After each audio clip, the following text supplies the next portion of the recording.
What's going on, everyone? Greg here with RC Driver, and I have the Tamiya King Yellow 6x6 kit built up, painted, and here on my desk for review. But you know what?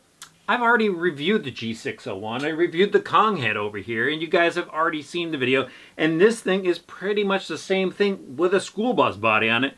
So I had to think of something different. I thought about it, and I think I came up with something. I'm going to turn the school bus into a cool bus, and to do that, I'm going to install all of Tamiya's hop-up parts for this machine and then review it. Okay, so what I have here, I've got their shocks, I've got the CVD kits, yes, 2 sets because I'm going to make it 4-wheel steering. I've got some caster blocks, this gearbox support, servo posts, hinge pins, and then I'm going to wrap it up with some spiked tires. Time for me to start building. Alright guys, so the option part install on the truck was a complete success. I had a lot of fun installing all the option parts from Tamiya. The fit and finish was perfect on everything. So let me just go over some of the things I did to this machine. Obviously you saw I built it up completely stock and then just ripped it back down again to install all the option parts. As I mentioned earlier, there's not a lot of changes on this machine versus the other G6-01, the Konghead that I reviewed. Obviously the body, very cool looking body from Tamiya. A little on the thin side, just want to point that out for those of you looking for a review of this thing. Be careful when trimming this thing out. My knife went through the body a couple times when I was scoring the body to cut it out. But other than that, very cool looking body. Just note where all the decals go on there. I actually went and cut all the decals out ahead of time and then realized, hey, I don't know where some of these stripes go. So that was a little difficult. So just go and follow the number system that Tamiya has on there.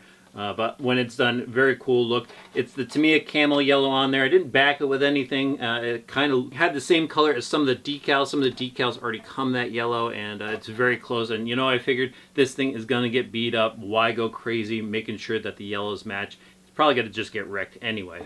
So other than the difference of the body for the King Yellow, the rear body mount is obviously a little bit different than the Konghead. It's an extended body mount. They use these little tie rods and brackets to kind of raise up the body mount in the rear. So that is a difference.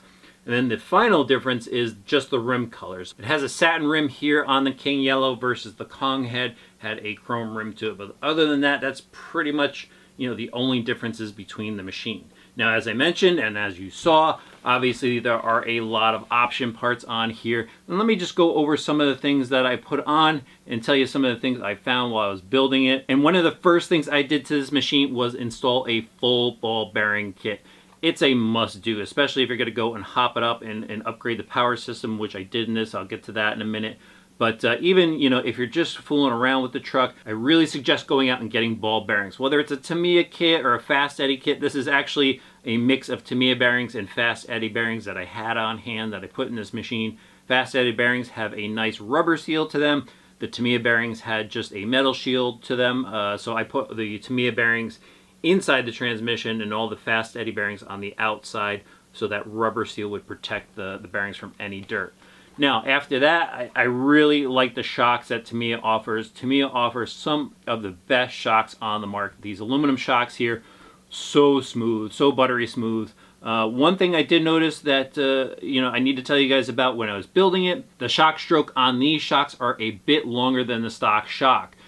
So what I kind of recommend doing is it comes with some O-rings to place on the outside of the shock body, but I suggest going and possibly putting one rubber O-ring on the inside to cut down on the droop of the shock. Reason being is when I install these shocks at full length, the shock perch at the bottom hits the arm, and so by limiting the length of the shock, the length of the stroke of the shock, that will prevent the shock perch from you know, hitting the arm here. And actually what I did is I didn't go back and pull the thing apart. I put a spacer under the shock perch to push it up so it doesn't hit that arm.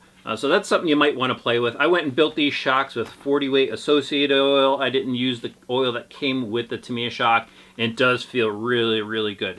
You use the shock spring that came on the kit with these Tamiya shocks, so just want to point that out to you. But these shocks are awesome now, much better than the friction shock that was on the kit.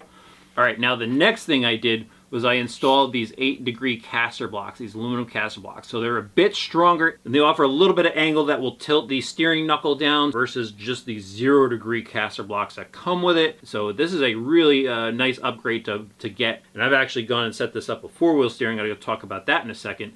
And while I had the front apart, I also put the Tamiya universal axles in. So it's a really nice setup. The stock is obviously a dog bone setup, a little less expensive, but I went with the Tamiya universals, and those are just so much better. A lot less chatter in the axle when you're driving, and just a better setup for the drivetrain. All right, and finally up front here, I have this little cross brace. It's actually a cross brace and pin option part. So they give you pins for the outside of the arm and the inside of the arm, and then this little stiffener brace here, and that just gets rid of that U pin that they give you, kind of inexpensive, and this is just a much nicer setup. And again, it offers a little bit more support for the front end of the car in case you do go and hit something. All right, moving on to the center section of the car, not much has changed here. I did go and use the Tamiya aluminum servo post for the steering servo up front here, and just nice little aluminum posts, and they work really well as far as firming up the mount there. Now into the center section of, it's basically the electronics are the only things I changed in the center here. So I took out that stock brushed motor, and I actually went and put in a Duratrax Element brushless system, and this system is actually made by Castle Creation, so it's a really good system here, just under the Duratrax brand. It's a 3900 kV 4-pole motor, and then a 2S compatible speed controller. So brushless system has got to offer a lot more power than that stock brush motor that came with the kit. Not against that brush motor, actually. I've had a lot of fun with that motor in the Konghead, but this is going to offer a lot more speed, and I think I'm going to have a lot more fun with this machine.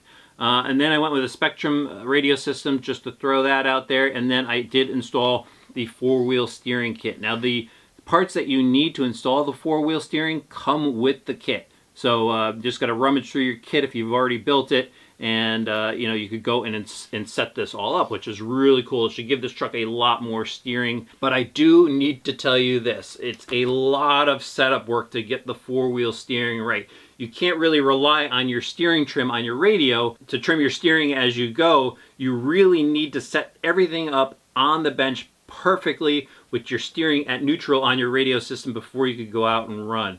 So that does take a lot of time to get that right, to get the throw right, to make sure that everything is tracking perfectly straight by adjusting the tie rods, the length of the tie rods, adjusting the servo horn on the spline of the servo. It takes a lot of time. Just want to throw that out there for you guys if you do go and decide to put 4-wheel steering on like I did. Also, I put the shocks obviously in the center. You know, I've got matching shocks on all 6 suspension arms here, so you can see them out back. Because I did go and put 4-wheel steering in the rear, I've got Tamiya's universal axles out back as well. And then the only other little change is Tamiya offers this neat little brace plate that goes and braces the chassis. This plate will fit actually in the front or rear of the vehicle. I just put it on the rear, but it's a neat little aluminum plate, and they give you the hardware necessary to install it. Let me see, this is also powered by a Max Amp 6500 milliamp battery pack, so it's going to have a lot of runtime to it and should offer a lot of power as well. And it looks pretty cool. I think it looks pretty awesome. And oh, how could I forget this? The tires. I swapped out the stock Chevron tires for Tamiya's optional Chevron tire with a pin in it. Just looks a bit more aggressive. Should give this thing a little bit more traction for the power I've added to the machine. And overall, again, I'm really pleased with how this thing came out. It's just going to be so cool out there running around. And speaking of that, let's just go out and see what this thing does.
Driving a brushless six-wheel drive school bus off-road is a pretty wild experience. I had so much fun with the King Yellow 6x6. As you saw, this thing was quite a beast out there, and I definitely like the power it put out, and I think these upgrades that I put on here is just what this truck needed. Okay, so I'm going to break down the performance a little bit different. I'm going to compare it to the stock G6-01, the Konghead 6x6 over here, so I'll give you guys a little bit of a feel for how this platform handles stock for those of you looking for the King Yellow 6x6 review, and then I'll let you know how these hop-ups did in terms of the performance. Alright, so let's start off with the steering. Now with the steering on the stock G6-01, there's a bit of push there, and I actually like the bit of push that it did have in there because, you know, it's nimble for someone who's just having fun, but, you know, it does turn kind of wide.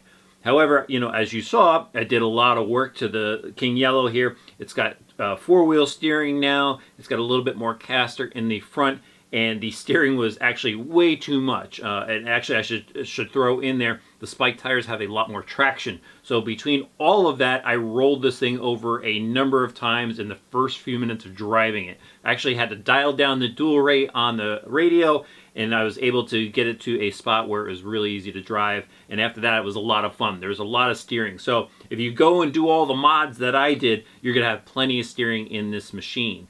If I had to do something over, I would probably go and eliminate the rear steer at this point. I think with the traction of the spike tires, with the little bit of extra caster in the front, that's all the steering you're going to need for this machine. And the way it's designed, the way it handles, I think that would probably be enough steering for it. But you know, if you do have to have more, that rear steer definitely works out. Oh, one thing I do want to mention about the steering, I didn't mention it before. I know I'm probably going to get this question in the comments, so hopefully this answers it. To set up the four-wheel drive steering, you just need a Y harness to connect the two servos. You don't need a special radio system. You just plug the two steering servos into the Y harness and then into the channel 1 on the receiver for your steering, and that's all you need to do. You don't need a special radio system to operate that. Onto acceleration, the stock G6-01 with a brush motor in it, it's definitely fun for just tooling around in the backyard. And you know, you get some air off the jumps. It's got enough speed to get some air off the jumps. Over here, I put that 3900 kV brushless system in here, and I think that was the perfect amount of power with the 2S battery in there. It seemed to be just the right amount of power for this chassis. It wasn't overpowered to where I couldn't control it, but it does have a unique handling experience. It's got 6 wheels kind of pushing it around. It's kind of got a narrow width to it, long wheelbase, so it's kind of boxy feeling. So you don't want to overpower it to where you can't control it anymore. But I do think that 3900 kV range in the brushless system was on point for what this truck could handle. Obviously, it's got reverse and it backs out of things, and the braking was just fine. But acceleration-wise, you saw it running back and forth on the fields there. It's got some speed to it. It's a lot of fun, and it was definitely an improvement over the stock system. Onto handling and jumping. These shocks are a must-have. Much better than the friction shocks that were on here. This thing was kind of bouncing around, and this had some bounce to it too. I think I just need to go and maybe drop the oil weight down a little bit, maybe go down to a 30 or something, as I mentioned before. I built it with 40 weight oil, and so although it was handling better than this truck, it still had a little bit of bounce to it. So I think, you know, if you're building, try a 30 weight oil in all the shocks, and I think the handling will be on point for the style of vehicle that this is. As you saw with the jumping, this thing tends to jump with the nose up all the time, which looks pretty cool. Landings can be a little bit hairy because if it's coming down on the rear with all those wheels driving in the rear, sometimes it kind of waddles when it lands. But for the most part, it did land on all fours. I did flip it a few times, but when you're jumping, you just need to line up perfectly straight with the jump and just let that thing launch, let off the throttle, let it land on its own, then, you know, give it throttle to pull it back out of the landing, and you should have a good time jumping this thing. Again, it handled jumps pretty well, and the handling was pretty well too. Ran it over some rough stuff just to show you guys this truck does stay on all 6 wheels when going through the rough. Now that basically leaves durability, and I don't have any issues to report other than a really scratched up body with some of the decals kind of peeling off of it. But, you know, the front end took some big hits. I got pieces of plastic coming off the front bumper here. but nothing broke. Again, with the speed of the vehicle, I think it was just right, so where it's not overpowered, where it's got to rip out the drivetrain or anything. The drivetrain seems pretty solid. No issues with the suspension arms. It's just, you know, a solid machine, and it should deliver a lot of fun. With the ball bearings in there, you shouldn't have to worry about drivetrain parts wearing out too soon. And the King Yellow just delivered. It's a lot of fun. It's a different machine. It's a different driving experience. It definitely turned some heads. I had some people that were out on a walk at the park, and they were watching me drive this thing around, and they were like, what is that thing? And it's just a cool, different experience, and that's what Tamiya always delivers. Something different, something fun, and they did it again with the King Yellow 6x6. All right, guys, I hope you enjoyed this style of review. It was a lot of fun to, you know, build this up and compare it with the original vehicle. If you haven't done so yet, please click that subscribe button, the notifications bell. Give the video a like. Head over to rcdriver.com, and when you're done, go drive something.